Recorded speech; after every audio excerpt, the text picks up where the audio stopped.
Galovič si urobil priestor a posiela prvý strelecký pokus do priestoru troch žrdí v tomto Rehuša, ale teraz dobrá práca Mašikeho. Nádor Tamáš, výborný Kevin Dombrovský.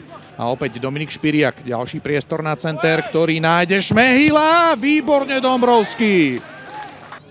Čerepkajov, rohový kop. Nepríjemne rotovaná lopta, ktorú Sáras vráža do vlastnej brány. Tak to je neuveriteľný moment. Košičania sa ujímajú vedenia.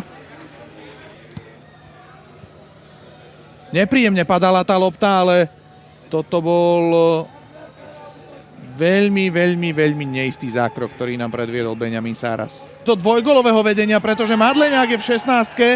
Ešte hra pokračuje. Milá Rehuš, fantastický Sáras. Madleňák a vpredu 77 Rehuš a 9 Čerepkaj. Výkop druhého polčasu, malí hostia z východu republiky. Upadá.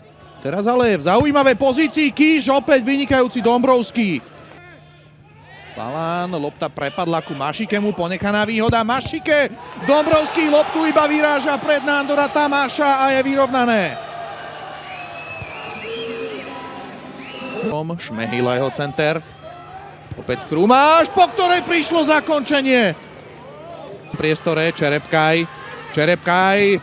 Sovič 2-1 pre Košice. 88. minúta.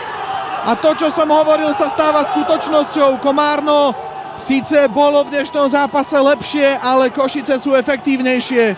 KFC svoje šance nevyužil a Miroslav Sovič ako žolík z lavičky po výbornej práci Romana Čerepkaja dáva gól na 2-1. Veľká radosť košického tímu.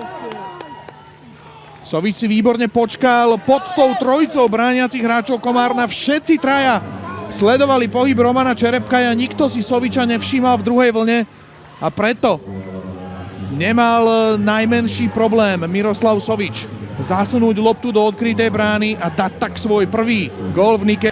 A navyše prichádza záverečný hvist Erika Kemzického.